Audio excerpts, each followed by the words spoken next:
Do you want me to shut the door? You're good. I'd like to call the August 2025 Clark County Board of Health meeting to order. Shannon, would you please call the roll? I think we have a quorum established. Yes. Dr. Moore. Dr. Robinette. Dr. DeGuzman. Here. Ms. DeWitt. Here. Mr. Adamson. Here. Mr. Griffith. Here. Okay, are there any additions or modifications to the agenda? Hearing none, could I have a motion to adopt the agenda as presented? So moved. Second? Second? It has been moved and seconded. Any discussion? Hearing none, all those in favor say aye. Aye. Opposed, same sign. Motion is carried. Next, the last meeting minutes, July 17th, 2025. Are there any additions or modifications to the regular meeting minutes from July? Hearing none, could I have a motion to adopt the minutes as presented? So moved. Second? Second. It's been moved and seconded. Any additional discussion? Hearing none, all those in favor say aye.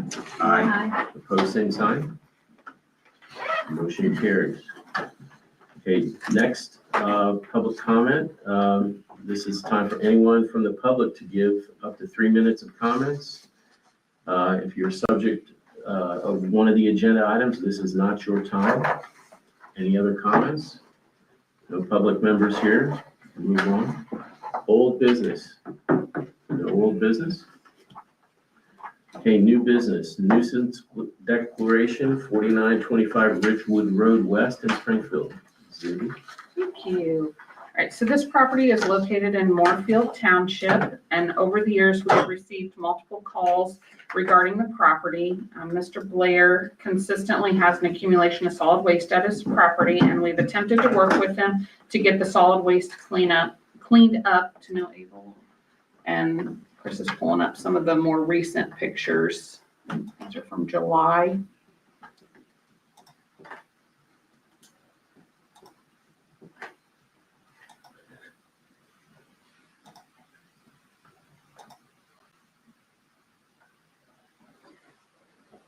I don't know if you want to mention about it. Yeah, so, this winter, he had a fire in his house. Is that window open? Yeah. Yeah, there's nothing in there. And then, he also has no water, because of a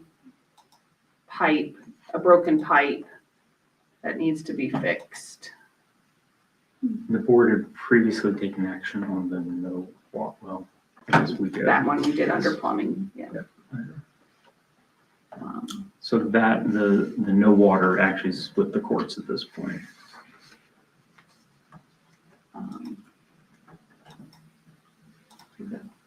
So the day we were out there,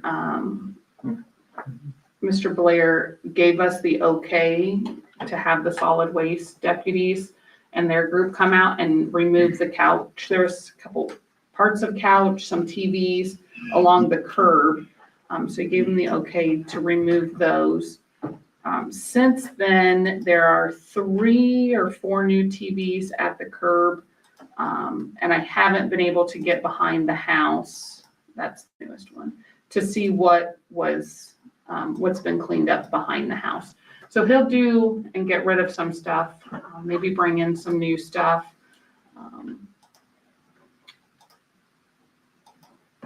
So I'm not sure what that looks like currently. Does anyone live in the house currently? Yes, he does. He does. Yes. It's been, we'll give Yeah. Ruth a chance. It's been going on we've had complaints For probably 5 years, off and on for 5 years, I'd say, 4 or 5 years. But there was a fire this last winter. has there been 2 fires? I think there were 2 fires this winter. And the gentleman's still living here. Yes. And there's no water at this point, which according to our plumbing code and hygiene and sanitation is not okay.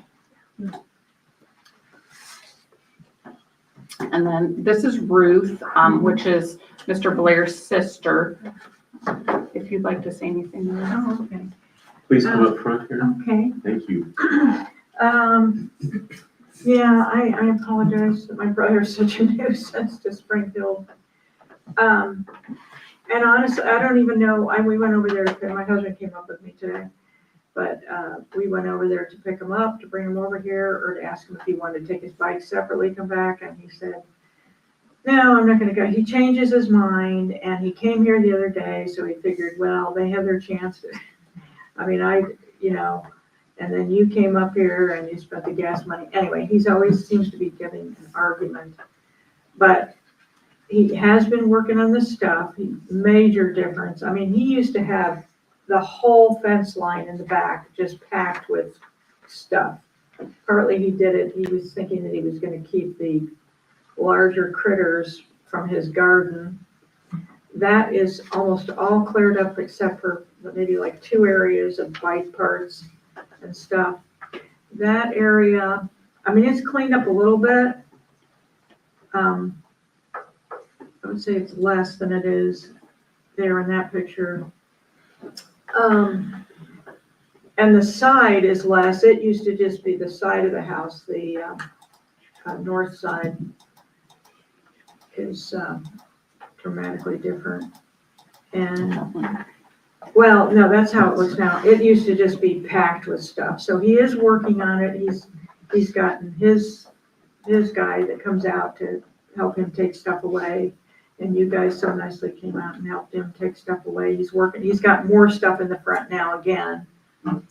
And we would like to get a dumpster, but I mean, it's just a catch-22 situation because he doesn't want us to. He wants to leave it up to him. And if if he's in the mood to say yes, like he was with you guys taking stuff away.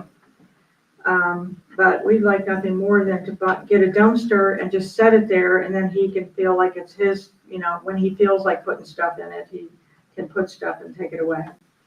As far as the fire thing, I was just not even aware that he had 2 fires. I was aware of the kitchen fire. He was trying to duct tape something and it caught on fire. And so he got a hold of a big cast iron stove thing, and he was keeping warm during the winter time in the garage, which he didn't have a problem with at all. He loved it. He's a survivalist, my brother. But I didn't hear anything about the other fire. I didn't know that there was another The second fire. one was in a closet, wasn't it? Yes. Yeah. In the closet? Yeah. He had put like a grill or a stove or something in the closet and turned it on, lit it to try and keep warm is what we were told from the fire department. Okay, I just hope he learned his lesson from doing that, which I think, he's smart enough, he's just bullheaded and, How's his health? his health is not good. We can tell he's incontinent, he hasn't seen a doctor in years, and my husband and I are worried about it, and we can't seem to convince him.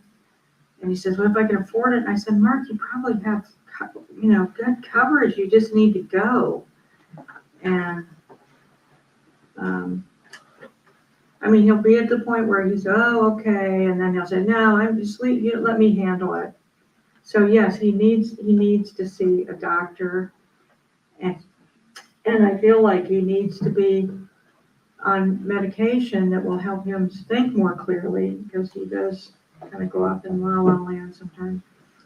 He's a good person, he's a very good worker, but now he lost his job at Kroger, and I say his job because he volunteered there.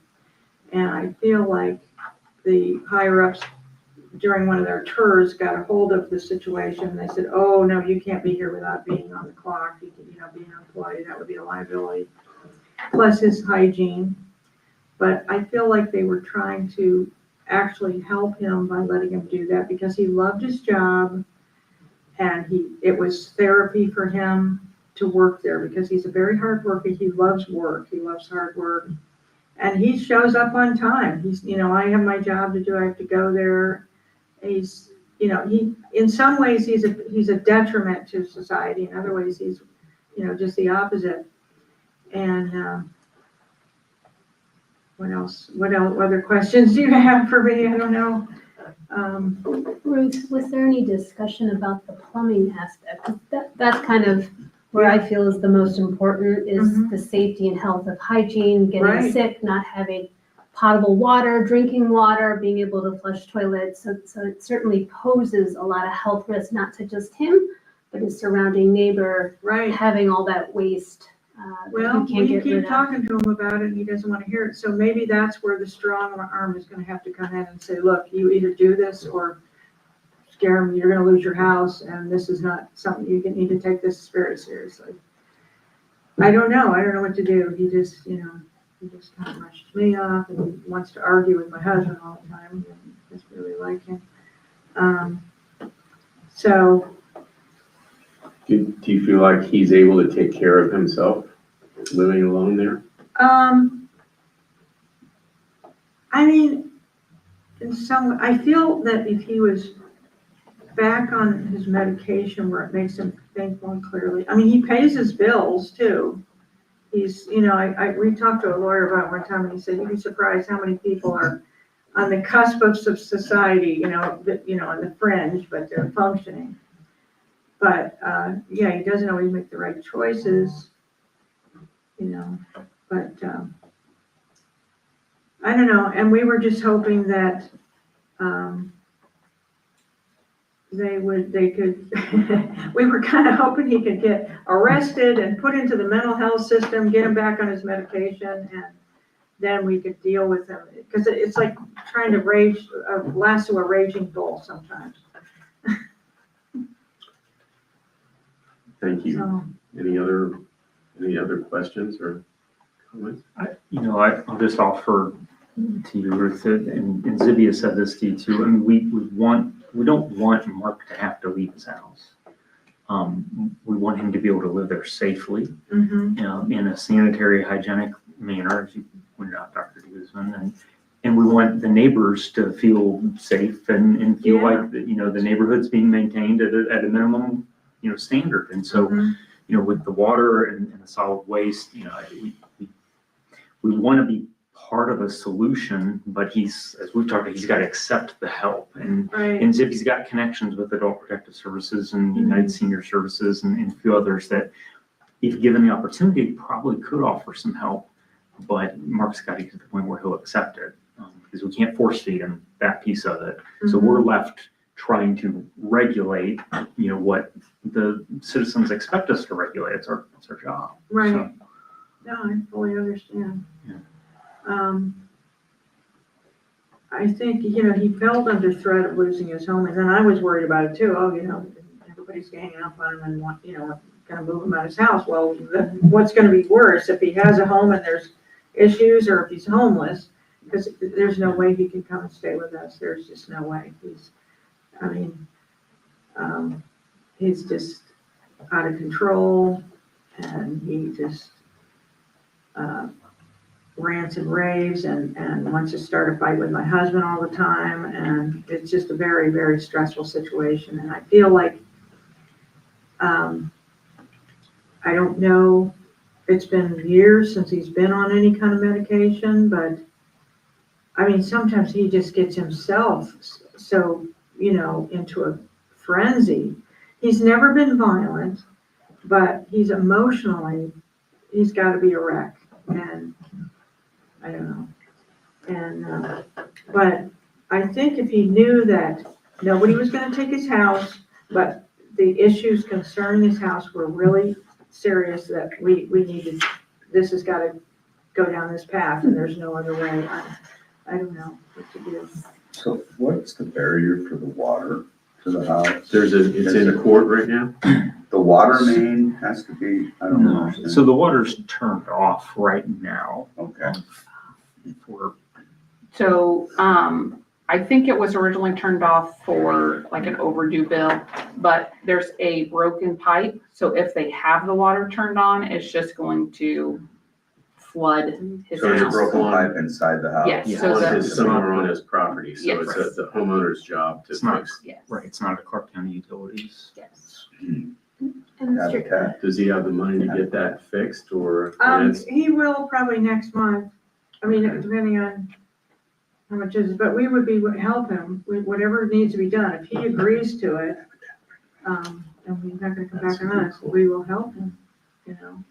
We, Habitat for Humanity, not to problem solve where we're at, but Habitat for Humanity could perhaps help to have an emergency fund that, Okay, I didn't and I know think this would about that. qualify for that.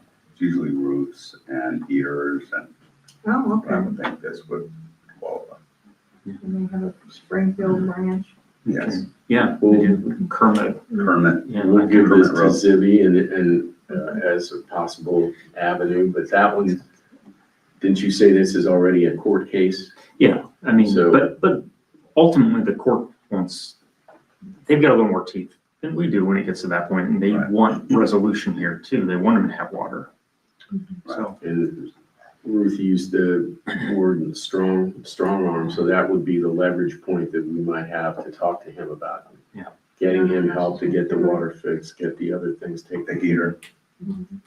Mr. Cook, what's the implication of declaring this a nuisance in regards to him having to leave the house, declare that he is no longer the owner? What are the steps post?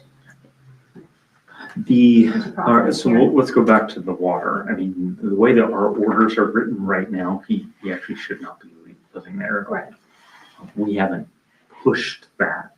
Kind of let the courts have that, and but when it comes to declaring as a public health nuisance, this would, so you're aware too, what the board is considering today is declaring a public health nuisance, which would give him 21 days to clean things up. And if not, then we would refer it to the court system. Again, I don't think the court system for the solid waste is going to kick him out of his house.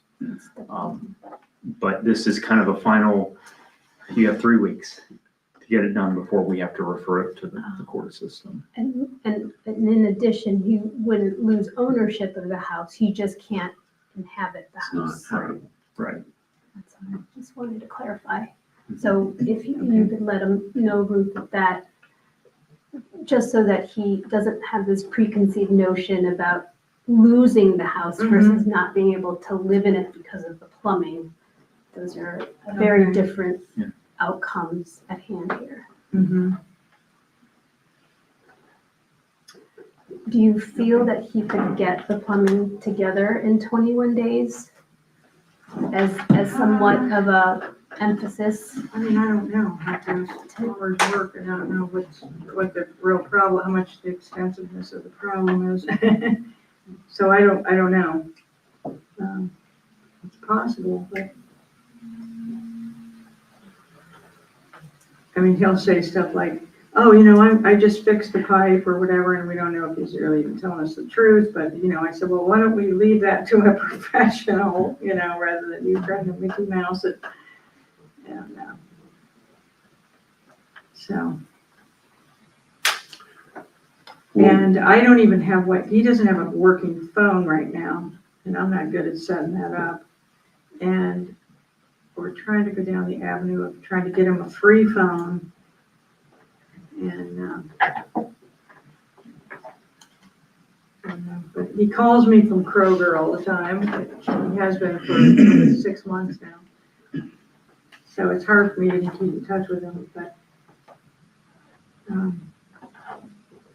I don't know, maybe if Elizabeth could try to touch base with him again and say, hey, but, let's try to get you a phone, or I don't know, because I have to wait for his call now. I used to be able to just call him all the time, but I can't now. Any other comments or questions? I think we were gonna try to get whatever help we can to Zibby so that she can work with you and your brother so that he can get these things done. But before us today is the motion to declare the property a nuisance, and that's just part of this. So, do you have anything else you want to add? Do you have her information, Zibby? I do, I Yeah. have Bruce's phone number. Let's see what one, I don't know what I think might be missing. So, and then after we get that done, after that gets under control, I am concerned about his health. But I don't know how to go about making him go to the doctor or. It's possible we can add that conversation, Zibby, while we're here. I've got an idea for that. Okay. As long as he'll accept it. I have an idea. Okay, So, Very good. I know, too. Ruth, thank you very much. okay. Appreciate I it. mean, I do know that years ago, but it might have been when my mom was still alive and she had like custody or something more, that they got him into the Mercy Mental Health Center in the lockdown facility, and they got him on his meds, and he seemed to be just really different and calmer. I mean, my husband can attest to this. And even before that, a few years before that, he was in the, he was in a home period situation where he would even get to know people and he'd become friends with people, I mean, I just feel like he's become so much of a hermit and so set in his ways and off his medication for so long that he's just gone more haywire. So, Thank you for sharing. Sure. Appreciate it. And do you need my input anymore, or do you want to go? No, we don't. Thank you very much. All right, thank Thank you you. for I coming. appreciate all Appreciate of it. you. Thank you so much. Hey, could I please have a motion to declare the property at 4925 Ridgewood Road West in Springfield a public health nuisance? So moved. Second. And further ordering Mark Blair and occupants and heirs to abate the solid waste nuisance within 21 days, and if such orders are neglected and disregarded, the health commissioner or his designee to pursue legal action under revised code 370702. First and second, any additional discussion? Hearing none, Shannon, can you please call the roll? Mr. Adamson, Yes. Dr. DeGuzman, Yes. Mr. Griffith, Yes, Ms. DeWitt. Yes. motion is carried. Next up, position upgrade for Emily Breezer. Zibby? Thank you. So the end of July, Emily passed the National Environmental Health Association exam to advance from an environmental health specialist in training to a registered environmental health specialist. It's an extremely difficult exam as it covers many topics and some of which we don't even regulate in Ohio. So Emily is a valuable asset to our division, working in multiple programs. So today I'm asking you to approve her position upgrade from I believe it's a sanitarian 1 to a sanitarian 2, retroactive to August 4th, which was the beginning of the first pay period after her advancement by the state. Scott, if I can offer one thing, it's a big accomplishment when we're able to promote anybody at the health department, but I want to tell you that I'm extremely proud of Emily. She worked really hard for this. And I'm just personally really proud of her. Outstanding. Could I have a motion to approve a position upgrade for Emily Breezer? So moved. Second. And with a 10% hourly pay increase retroactive to August 4th, 2025. This is moved and seconded. Any additional discussion? Hearing none, Shannon, please. Dr. DeGuzman, Yes. Mr. Adamson, Yes. Ms. DeWitt, Yes. Mr. Griffith. Yes. Motion passes. Thank you very much. Now we are on to new business. First reading of proposed 2026 environmental health fees. So this is our first reading of the proposed environmental fees for the 2026 license year. So this is just for our food program, our body art program, campgrounds, and public swimming pools. If you look at the fees in your packet, you can see the past 5 years of what our fees have been for each of our licenses. The first yellow column is our current fee. The column right after that is based on cost methodology. That's the maximum amount we're allowed to charge for the fee. And then the second yellow column is what we are proposing for the health department fees. So you have that plus the state fee, which is the second to last column. And then the total proposed fee is what they would ultimately pay for their license. In the food program, they all went up, not a lot. The other ones, so in the campgrounds on the second page, the base fee went down, but the fee that we can charge, so any campground that has over 50 sites, you can charge a fee per site. Because we know the more sites they have, the longer it takes us to do inspections and things like that. So that amount that we can charge per site went up a lot. So the total fee for those campgrounds that are above the 50 sites ends up being a little bit more than it was last year. Let's see, I think otherwise there's nothing dramatic. And then just so you know, fees are determined based on the amount of time employees spend in each of those programs compared to their total time worked in all programs.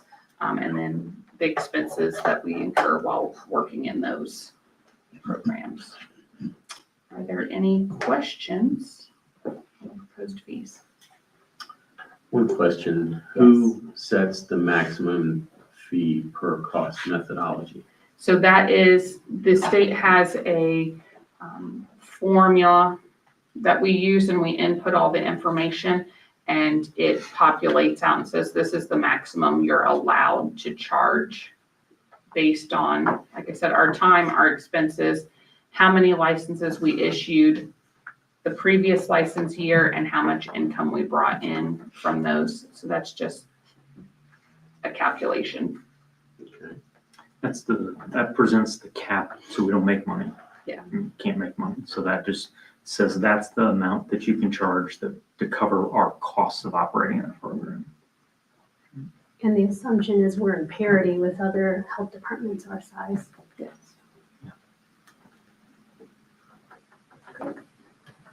Any other questions?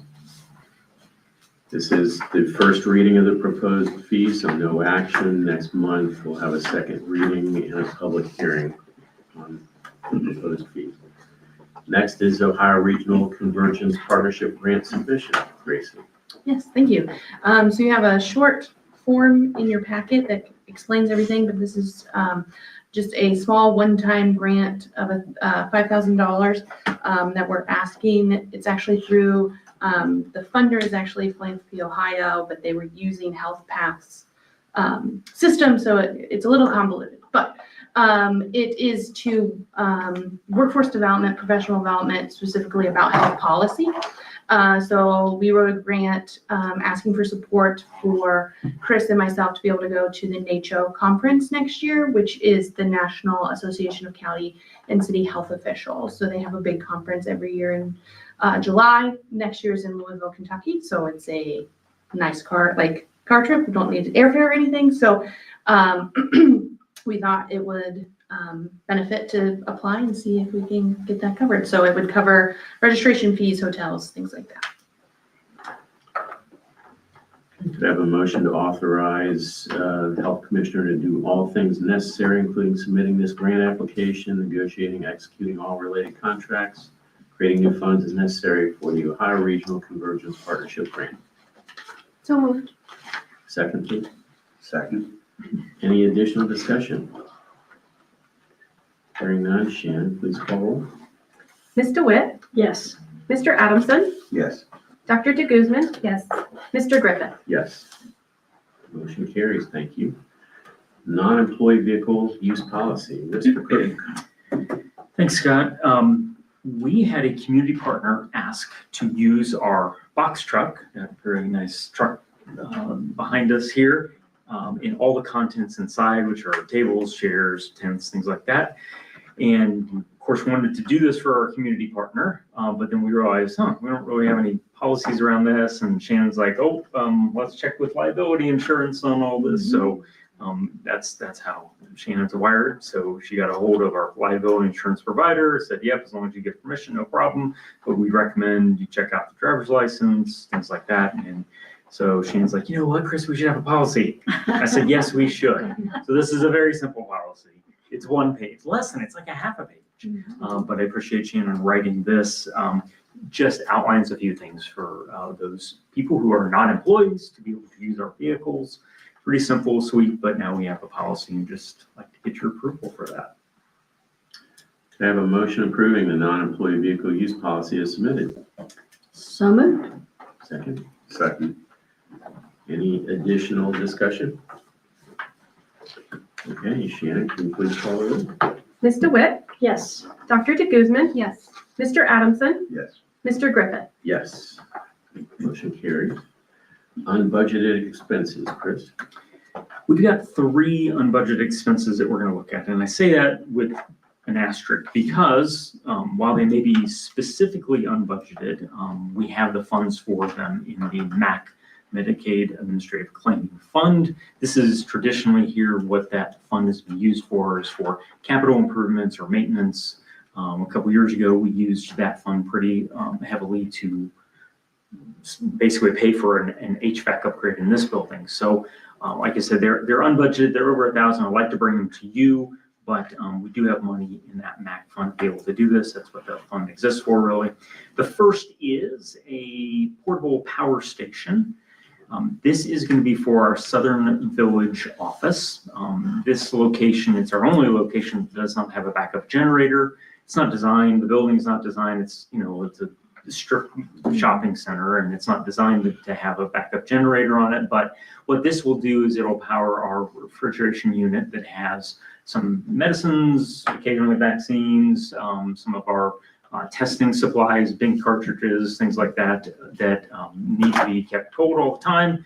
And we had a little bit of a scare about the time we started looking for this unit, that we did lose power over there.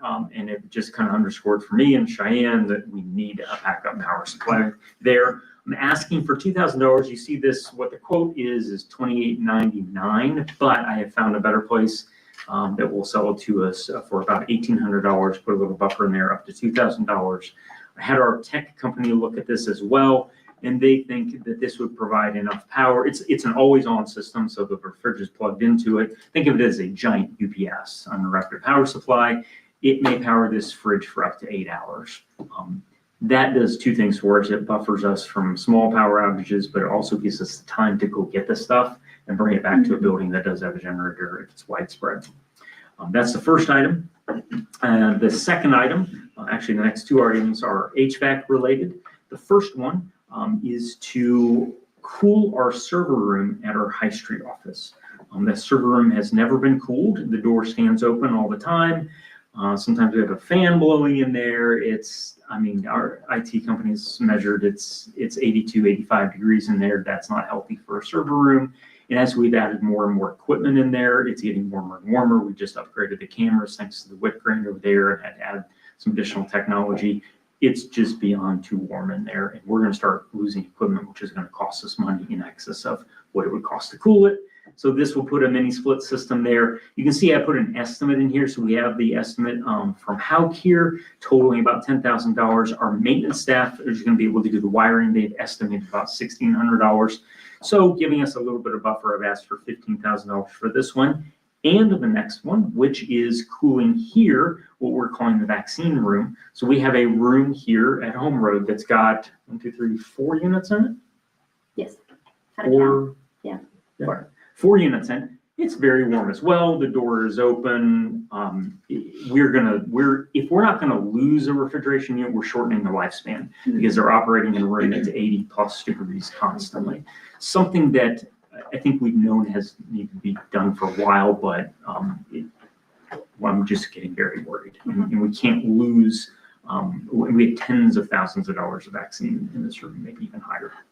And so this unit would cool that room down. It also gives us the flexibility if we wanted to put a door back on. So we have the door taken off of this room because you would not want to shut this room because it would be terrible. It gives us the flexibility. If we cool it, we can actually shut and lock the door if we need to for extra security.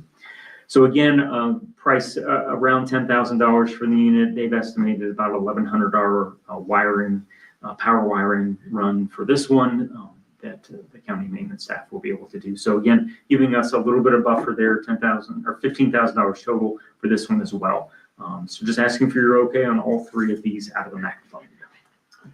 I have a motion approving these three unbudgeted expenses as described, all payable from the MAC fund. Have a motion, please. So moved. Second. It's been moved and seconded. Any discussion? Hearing none. Shannon, please call the roll. Mr. Adamson, Yes. Dr. DeGuzman, Yes. Mr. Griffith, Yes.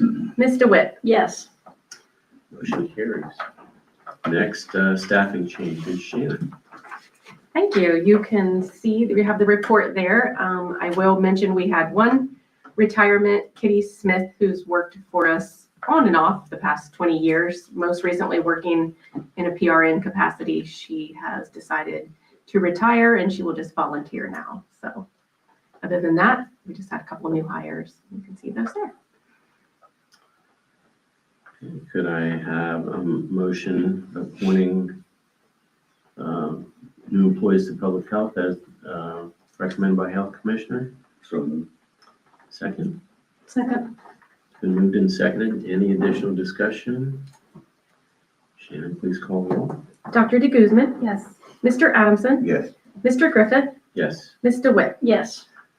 Thank you. Motion carries.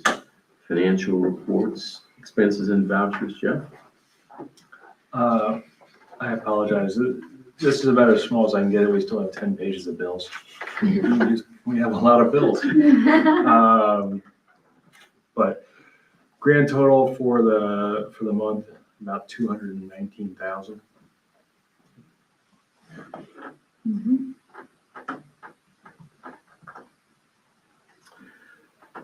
Okay, could I have a motion approving the payment of the bills from July 1st through July 31st? So moved. Second. Moved and seconded. Any discussion? Hearing none. Shannon, please call the roll. Mr. Adamson, Yes. Ms. DeWitt, Yes. Mr. Griffith, Yes. Dr. DeGuzman. Yes. Motion carries. Transfers and advances, Jeff? No unscheduled this month. Thank you, sir. And monthly fund report? The usual documents. The one I just, as I look at the first one that pops up in your report, it's the Ohio Cash Basis Report. And just kind of walking through this, there are some numbers that certainly jump out at me, and I'm sure probably jumped out at a few of you. And so I was just going to address three of the biggies, and then, of course, take any questions or anything that you have. If you look at that 8201, the current receipts, we brought in over $1 million this month. That's a real estate tax payment. We get 2 of those a year. So we get big chunks there, which is why that's so significant compared to our beginning balance. About 10 lines below that, if you look at our drug overdose program, 8211, you'll notice our budget's 114,000, and we hadn't spent a penny of it until this month when we relieved about 112,000. We are buying a mobile unit. It's the harm reduction mobile unit from the One Ohio Foundation grant funding. Oh, cool. So Yeah, it's going to be very nice. It's kind of a highly modified Sprinter. It's gonna do a lot of things that we need done. And then down towards the bottom, 8257. This is our home visitation program. You'll notice beginning cash balance was very much in the negative, and then we brought in 184,000. We've been lagging on. We've been putting out the invoices. We've been lagging on receiving payment for them, and so we are finally getting those in and kind of getting back to where we ought to be. But it was a big jump in income, and I thought worth noting for your benefit. There's still, when you get to the sheet of many colors, there's still a lot of things going on in there that are we're not on par with last year, but in most of those cases, we're either spending less than we were last year. And so the revenues, although they may not be equivalent, are in line with what we're spending. Or, there's a qualified explanation. I have a number of them highlighted. I kind of look into them when I get a little time. I was telling Mr. Cook this month, I'm finally starting to see the forest. I've been really seeing trees for the first couple of months here, and I'm finally getting the perspective to see the forest. So I feel much better about my ability to speak intelligently about more of these topics. Should you have any questions? Well, good job. I appreciate the detail on that Right. cash report too. Me too. Thank you. Thank you. All right, next is public health team reports. Zibby? So I just want to touch base on a couple things. I know I've talked about it multiple times, but while we're not conducting the mosquito surveillance in Clark County this year, I still monitor what's happening across the state. And infection rates of West Nile virus in mosquitoes this year are higher than Ohio's 10-year average. We've reported 5 human cases of West Nile and 5 human cases of La Crosse virus so far this year. So I just thought that was interesting that population and virus transmission is a lot higher this year than what we've seen. And also tick-borne diseases. So far this year, Ohio has reported 1,308 Lyme disease cases, which puts us on track to surpass last year. So just a reminder that personal protection, doing things to eliminate mosquito breeding grounds, check yourself after you've been outside of the park, in the yard for ticks, is a very effective way at reducing your risk of contracting any vector-borne diseases. So I just thought that was interesting that everything's a lot higher this year. So that's all I have besides the report that you have in front of you. Any questions? Vivi, have you gotten any calls about plague concern? I With the have recent not. Cases of. I saw that too, yes, but we have not. Good to know. Yes. Thank you, Zibby. And next, nursing and clinic, Cheyenne. Yes, I was going to say I didn't have too much and just to look at the packet, but I think it's a conspiracy now because it's the June nursing packet that's on there, not the July one. You don't recognize the picture. I've seen that picture before. I mean, that's what I got. That may have been a me thing. Maybe I sent you the wrong one. But we'll get Should that have to waited you. to see if anybody realized. I know. I was like, I think that's an old picture. I was like, yeah, that's definitely June's. So- But So good, we wanted to see it again. yes, that is Doug and Tara. That's a good picture. But so nothing really major in July. Just getting busy back to school season and immunizations. CD still kind of ramping up a bit. So yeah, and then I guess we'll get that packet to you soon. That was what we got. I don't know. She said that was a me thing. That Said was, she didn't have much to say. I'm like, well, this is only like your 3rd meeting, so you've been Yeah. here about 10 years before you can start say saying that. that. Cheyenne, is it different links? I wonder if it's different links and it's pulling the wrong. Is Is it because it used to be? It could be Figure like, it out. We'll get I the needed to board. be smarter than SharePoint on this one, maybe. We'll have Shannon send you that. I'll send you the correct one. Cheyenne, thanks. Uh-huh. Early childhood, Lori. Yes, thank you. I mentioned in our May meeting that we're transitioning from pulling about 65% of our income from a federal block grant to billable units. So we have to pull them down on billable units. So they've broken it into like 15 minutes is a unit, $19 per unit. If you're not licensed, $21 if you have a social worker license, $24 a unit if you have a nursing license. So not to get any farther in the weeds, but we try to pull about 12 units at least per visit, which includes prepping for the visit, doing the visit, traveling to the visit, of course, and then putting all the data entry in. So I'm hoping to pull like $230 to $250 per visit. So it'll be just interesting. So we've been trying to create tools and things to help home visitors pretty much bill for most of their day. So they kind of have to account for and bill for most of their day. So kind of a process, but we're making some gains. So, a little bit growing pains. Any questions? Thank you, Lauren. Wick, no Emily, so Chris, that's, Sorry, you get me again.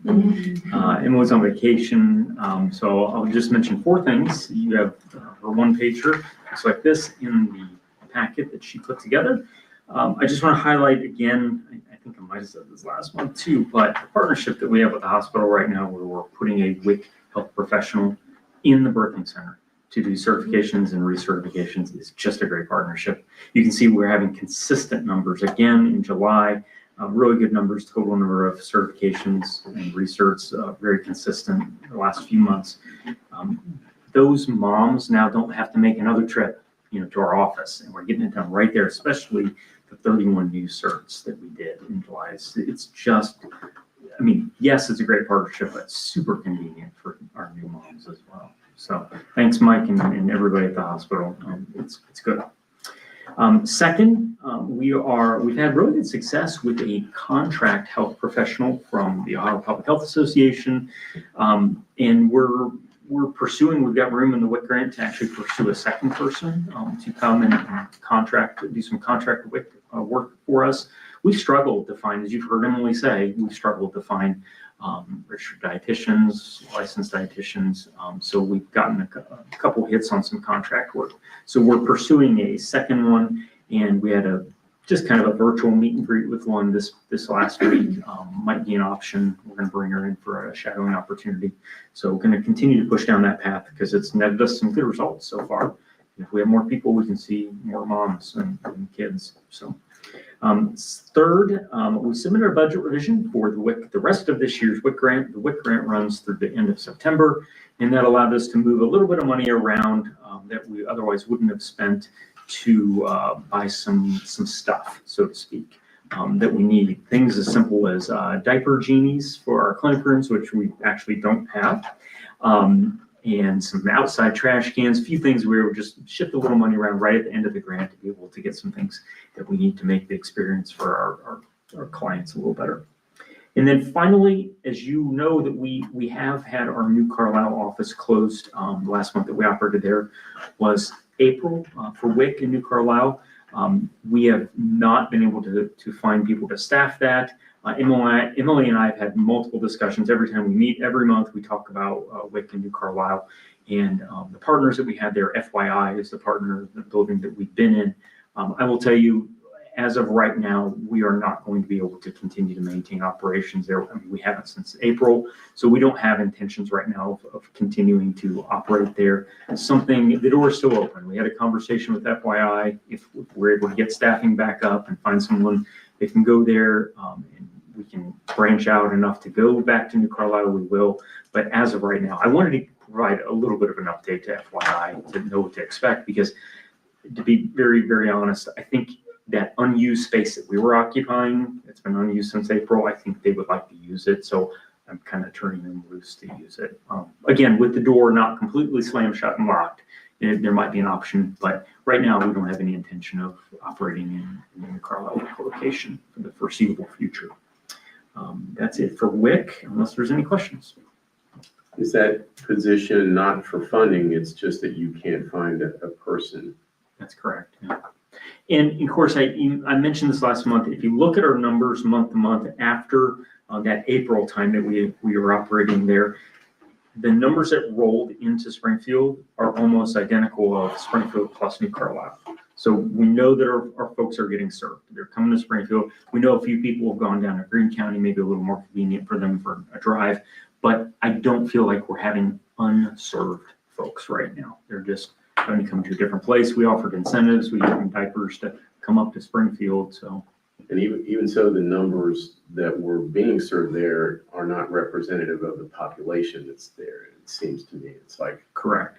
I think if I get what you're saying, I think we were still having people that lived in New Carlisle were coming to Springfield anyways before this. Okay. Thank you. And next, health planning, Grace. Yes, thank you. You have the packet on your iPad, but just wanted to point out a few things. First thing is this morning at around 10:30, we had a press conference here in this room to kick off the Drive Sober, Get Pulled Over campaign through Safe Communities. So we were very fortunate to have Lieutenant Cook from Ohio State Highway Patrol, Chief Elliott from the Springfield Police Department, and Sheriff Clark all here to speak on the dangers of impaired driving.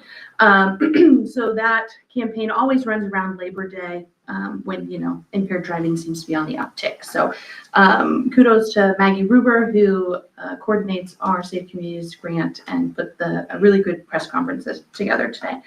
Additionally, in drug overdose prevention, August 31st marks Overdose Awareness Day every year.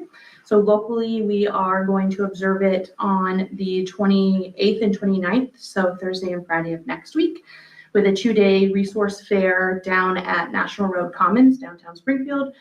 This is the 3rd year we've actually been in that location doing Chalk the Walk. There's over 20 community partners that have registered to be on both days. So we're really excited about the event, and hopefully it's a good turnout.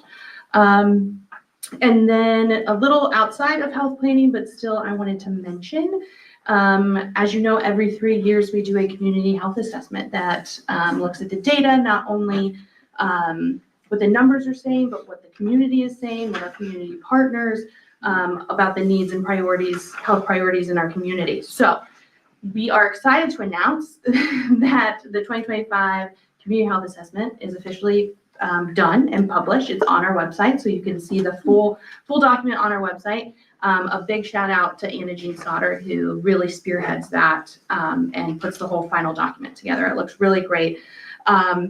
There's a few papers in front of you that go along with the Community Health Assessment. So the first one that looks like it has little pillars on it, that outlines the 4 community health priorities that have bubbled up to the surface through the community health assessment process and the steering committee and all of our community partners.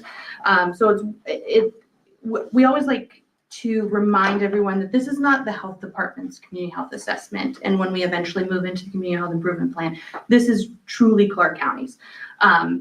So the 4 priority areas that you see listed in front of you are not very different than the ones in the previous cycles, but it's chronic disease, mental health, maternal and infant health, and community stability. So there's just some highlights of data on these pillars. And since it's now published, one of the big things the last cycle that we found we could improve on was getting community feedback on the identified priorities and on the assessment as we move into the planning, the health improvement plan piece. So we're marking September as like the CHA Roadshow, and Anna Jean's gonna be going around. We're scheduled at a city commission work session, working with Springfield City Schools they have like a cat chat podcast to go. And so just try to get it out as many places as possible and getting community feedback. So one, we're doing all of that, and then 2 other ways. One is an online survey. So down in the corner on this one, it says, tell us what you think. It's a link or a QR code to a survey that's really like, here are our priorities. Do these make sense to you? Do they not? Did anything surprise you? It's like 4 questions, very simple, and we're trying to push it out to as many people as possible during September and into the beginning of October. And then the second thing we're doing is we are hosting 2 virtual community conversations that we've dubbed Shaping a Healthier Future Together. So it'll just a half an hour, September 10th and September 30th. We'll give a brief overview of the CHA as a whole, go over the priorities, and then just ask for feedback. So if you'd like to join one of these community conversations or push it out, we'd be happy to have you. We're trying to get it as far and wide. We'll post it on social media and all of that. But we're excited to have the CHA done and look forward to moving into the next stage, which is the health improvement plan. Congratulations. Thank you. That is Thank you. an immense amount of work, and so congratulations to you. We are excited. Would you be willing to bring the road show to the New Carlisle Rotary? Absolutely. Yes, just reach out to me and we'll get it scheduled. Gracie, 2 questions. Yes. Number 1, what virtual platform is required in order to attend the meeting, just so I can tell my Teams. patients and Microsoft Teams. Yep, that's great. And then part 2, what's the anticipated completion date for the chip? So we are hoping to have it published by January 26th, 26. right? Yes. Okay, great. Maybe we can have it at a board meeting and it will go for our CEU. Absolutely. You're getting CEUs next month courtesy of Lori, I can tell you that. Excellent. Okay. Always thinking, yes, we'd have to do that Saturdays. Yeah. Anything we can do to help us out. I know, that's good. Coffee maker. But that's all I have. Thank you. If you have any other questions, I'd be happy to answer them. Tracy, great, thank you. Legislative update and comments, Chris? If you will allow me just a moment to get onto a soapbox. On August 8th, CDC offices in Atlanta were attacked. I don't think it got the recognition from the general public, from our politicians that it deserved. It was scary. You're exactly right. It's a great word to use. It was, frankly, I regard it as an attack on public health in general. The bullets that riddled those buildings didn't come out of thin air. They were the outcome of a concentrated campaign of mistrust and misinformation that's been going on in this country for many years, and now most recently propagated by RFK Jr. And other federal folks. And their response to this has been embarrassing, in my humble opinion.